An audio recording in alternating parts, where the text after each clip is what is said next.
Olá pessoal, boa tarde a todos, é um grande prazer estar com vocês para falar um pouquinho sobre medicina preventiva, o nosso projeto Manual do Proprietário, o que a gente vem fazendo aqui todas as terças-feiras há 10 anos. Eu respondo perguntas de vocês, aliás queria que vocês anotassem, o nosso link de contato é o e-mail da Rádio Mundial, que é radiomundial@radiomundial.com.br, repetindo, radiomundial@radiomundial.com.br. Então, vocês podem enviar as suas sugestões de pautas, as suas dúvidas para esse e-mail, e a nossa diretora de jornalismo prepara com muito carinho todo esse material, me entrega, e assim eu torno esse programa muito mais interativo, muito mais do seu interesse. Eu, depois de vários e-mails pedindo, que faz muito tempo que eu não respondo as perguntas, hoje eu tirei esse programa, esse nosso bate-papo, para estar respondendo alguns ouvintes aqui. Inclusive, daqui a pouquinho, através dos rádios aqui, do telefone da rádio, eu vou atender vocês pessoalmente e queria que vocês anotassem o telefone, que é 3171-0221 e 3262-4490. Muito bem. Eu tenho uma pergunta aqui do Zé Mauro Diniz. Ele disse que ele leu o Manual do Proprietário e no capítulo sobre hipertensão eu falo para se utilizarem gorduras, óleos vegetais, né? Bom, aqui eu queria fazer uma correção. Quando eu falo em óleos vegetais, os únicos que não são hidrogenados e que se não transformam em gordura trans seria o óleo de semente de linhaça e o óleo de oliva, né, o nosso azeite, que são vegetais e não tem esse problema, não são gorduras hidrogenadas, não se transformam em gorduras trans quando aquecidas. Então esses dois, o azeite de oliva e o óleo de semente de linhaça, esses podem ser usados sim. Agora, sem dúvida, os outros óleos vegetais todos, soja, milho, canola, algodão, girassol, esses vocês não devem usar. Como também, já que nós estamos falando nesse assunto, não devem usar margarina, que é uma gordura interesterificada que seu corpo não conhece, né? E são substâncias ruins para a nossa saúde. Apesar de várias sociedades de especialidades médicas preconizarem e darem o aval, olhem, usem essa margarina, que ela é rica em ômega 3, que ela é boa para a tua saúde, não é, tá? Não usem, porque realmente não é, e isso está muito bem documentado cientificamente. Então, longe de gordura trans, interesterificada, hidrogenada, que são as margarinas e os óleos vegetais, exceto o de canola, exceto o de semente de linhaça e o azeite de oliva. Tá ok, pessoal? Tenho aqui uma pergunta do Ed Silveira também, e acabando de responder essa pergunta, eu vou estar atendendo vocês todos no ar aí, tá ok? Ele disse que ele assistiu o vídeo sobre óxido nítrico. Aliás, eu queria sugerir a todos vocês, a partir dos 30 anos de idade, homens, 40 anos, mulheres, que vejam esse vídeo também, e que vocês vão encontrar no meu canal do YouTube. Então, youtube.com, Dr. Edmond Saab Júnior. Vocês vão no canal, se cadastrem, é muito simples, e procurem lá, e está lá com o nome de O Milagre do Óxido Nítrico. E aí eu falo o que esse gás faz, o que acontece com a falta desse gás, e que começa a diminuir muito a produção a partir de uma certa idade, e o que a gente pode estar evitando fazer para que diminua mais devagar essa produção, e que podemos fazer também em termos de suplementação para melhorar a produção desse gás. E a pergunta do Ed Silveira é justamente isso, que ele tem 50 anos de idade e ele acha que ele deve suplementar L-arginina, que é um aminoácido, e pergunta se ele deve, se ele pode, porque ele já tem mais de 50 anos, se é recomendável. Eu queria dizer para vocês que sim, que é recomendável, independente da idade. Se a idade for 30 anos, 40 anos, 50 anos, 70, 80, 90, esse aminoácido, a L-arginina, junto com um outro aminoácido, a L-citrulina, com o magnésio, eles vão ajudar na produção desse gás que é um gás da vida. Ele só não é mais importante que o oxigênio, que é o óxido nítrico. Então, é importante sim suplementar, tá ok? Então, vocês anotaram os telefones da rádio, 31710221, 3262-4490. Eu estou à disposição de vocês. Enquanto vocês não me ligam, eu vou falar um pouquinho sobre... Nós já tem um ouvinte no telefone. Boa tarde, pois não? Quem fala? Oi, é a Vanúzia. Oi, Vanúzia, tudo bem? Tudo. De onde você é, Vanúzia? Eu tirei a minha vesícula há 2 anos. Sei, você tem quantos anos, Vanúzia? 48. Pois não, Vanúzia. Então, aí eu comecei a ter engasgo com a própria saliva. Será que tem a ver? Não, Vanúzia, eu vou te responder. Você pode me ouvir através do rádio, tá ok? Obrigado pela audiência aí. Bom, a Vanúzia disse que há 2 anos atrás fez uma colicistectomia, a retirada cirúrgica da vesícula biliar, e agora ela está se engasgando com a própria saliva. O que acontece com as pessoas que têm a vesícula retirada, e não são todas, aliás, não chega a 20% dos pacientes que foram operados para retirada da vesícula, é que a vesícula é um órgão para armazenar toda a bile que o fígado produz. E quando comemos gordura, e essa gordura está passando pelo nosso tubo digestivo, pelo duodeno, por estímulos endócrinos, a vesícula contrai e joga essa bile através do colédoco para o duodeno, para que ele faça a emulsificação da gordura, que ele comece a digestão das gorduras. E como não está sincronizado, quando se tira essa vesícula, toda a produção de bile feita, ela vai escoando diretamente do fígado para o duodeno. Então, muitas vezes não coincide da hora de estar passando a gordura ali, que está necessitando daquela bile ali. Então, muitas pessoas necessitam, antes de refeições, estarem suplementando uma capsulinha com um pool de sais biliares para fazer esse efeito da digestão na hora, né, da digestão da gordura na hora que ela introduz essa gordura no corpo. Agora, pelo que a Vanúzia está me dizendo, é muito mais provável que ela está desenvolvendo algum tipo de refluxo, né, e pode ser que ela esteja com deficiência de ácido clorídrico. Então, algumas dicas aqui que podem te ajudar e ajudar todos que têm esse problema, ou de refluxo, ou no caso dela, que ela está se engasgando com a própria saliva. Antes das principais refeições, almoço e janta, eu sugiro que você use meio limãozinho espremido em meio copo d'água, uns 10 minutos antes da refeição, para estimular a produção de ácido clorídrico e estimular a produção de enzimas pancreáticas também, para melhor poder fazer a digestão, né? Comer devagar, mastigar os alimentos, procurar por alimentos intolerantes, por exemplo, suspeitar sempre do trigo, do leite, do açúcar. Então, procurar ficar um tempo sem introduzir no seu organismo, pelo menos uns 30 dias, um desses alimentos por vez e observar se esses sintomas vão melhorando. E de fato, com certeza, eles vão diminuindo. Agora, se isso persistir, eu sugiro a Vanúzia fazer uma endoscopia para ver exatamente o que está acontecendo, mas com certeza vai melhorar. Tá ok? Então, gente, essa questão de refluxo é uma coisa muito interessante, porque quando as pessoas chegam com uma queixa dessa, que se engasga com a própria saliva, ou que está com uma rouquidãozinha, ou que está com uma tossezinha irritativa que não passa, ou uma azia, né, uma queimação retroesternal, logo são diagnosticados com refluxo gastroesofágico, e para esses pacientes é prescrito sempre uma substância, uma medicação, que são uma categoria de bloqueadores de bomba de prótons, que vocês conhecem com o nome de omeprazol, lansoprazol, pantoprazol, esomeprazol, que faz o quê?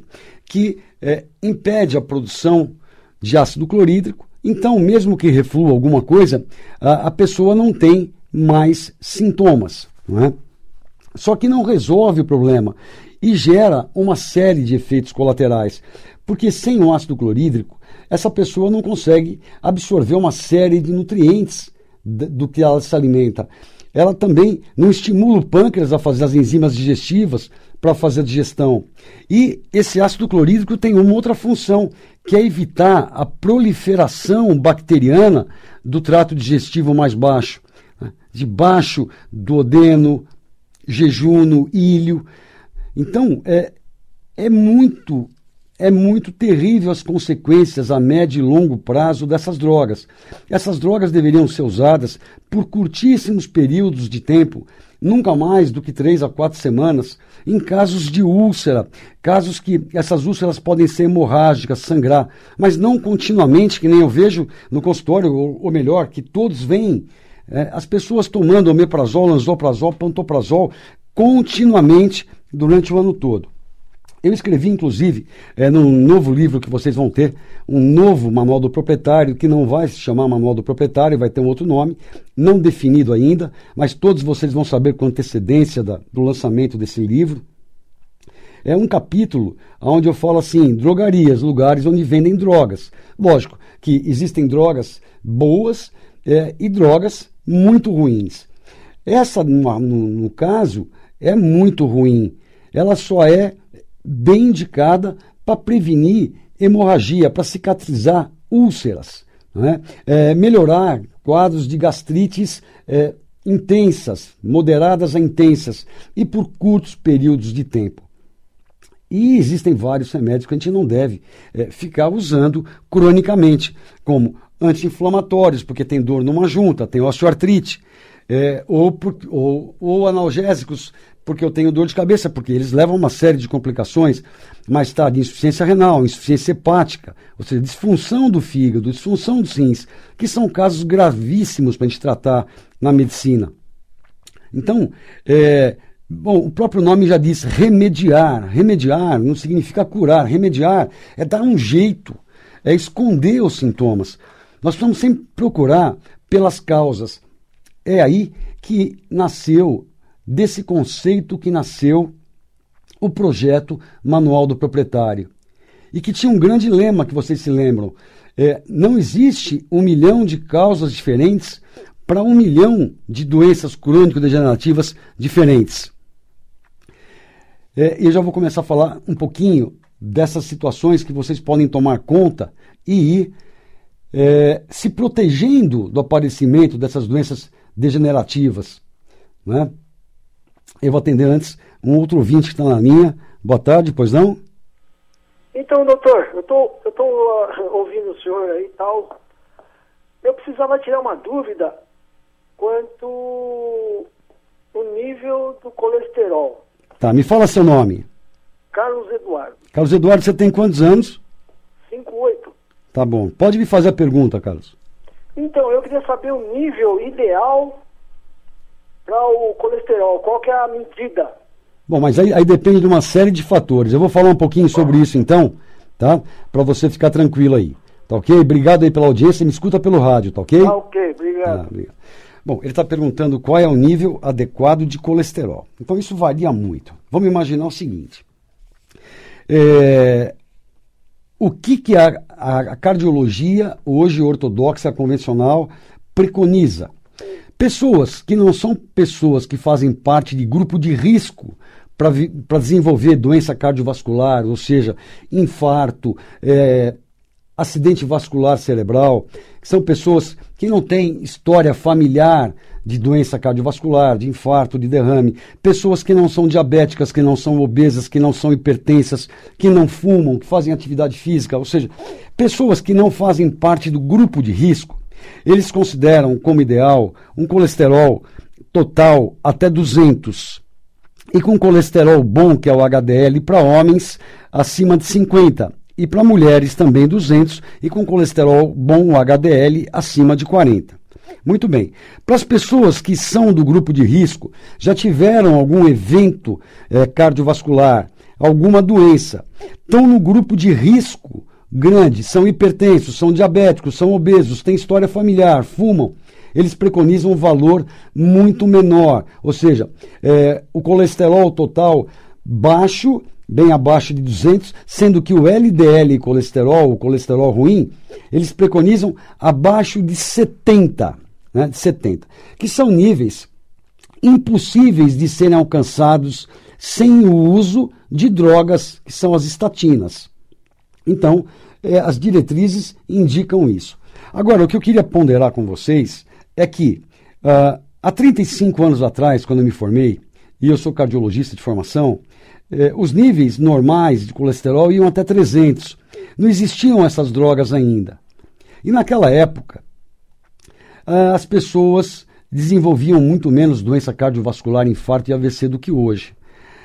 O que os anos têm mostrado para nós é que o colesterol sozinho, ele não é fator de risco para desenvolver essas doenças.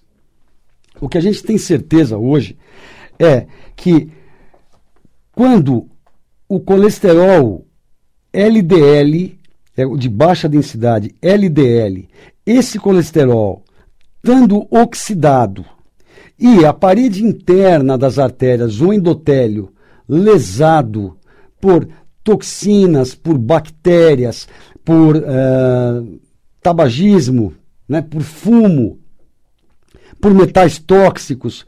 Então, essa parede que reveste todas essas artérias, estando lesada, e esse colesterol, o LDL de baixa densidade, oxidado, aí sim ele começa a migrar para essa região que está lesada e começa, junto com fibroblastos, com cálcio, formar a placa aterosclerótica. Essa é a grande verdade. Então, o que eu diria, o que eu digo pelo menos para meus pacientes, que não são de grupo de risco, é que eles não têm que estar pensando se o colesterol deles está em 160 ou em 200, porque estão em 220, 240, eles já se alarmam. Os médicos que cuidam já ficam apavorados, já querem medicar de qualquer maneira. E muitas dessas pessoas não têm necessidade de estar usando essas drogas, que são drogas que têm muitos efeitos colaterais seríssimos, quanto a cognição. São drogas que podem levar à demência, drogas que levam a dores musculares, drogas que podem levar a alteração da função renal, da função hepática, então a morte de células musculares.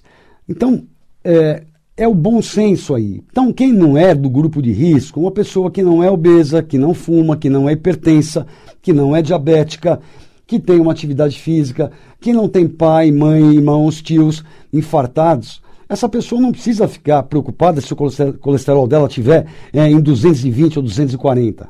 Né? Então não tem que ser esses extremos. Esses extremos estão envolvidos com interesses na venda de muita medicação.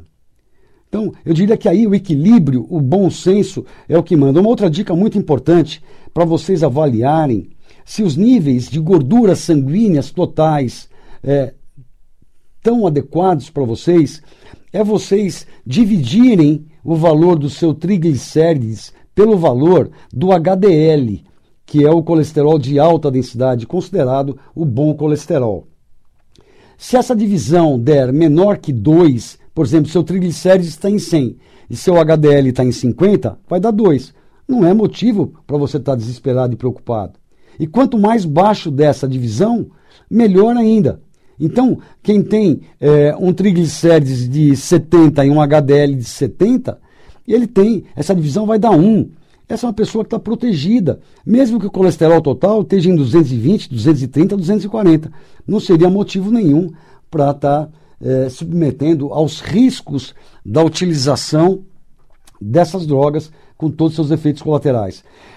Eu escrevi há anos atrás algo sobre o colesterol. Nesse novo livro vai ter também mais algo sobre o colesterol para vocês.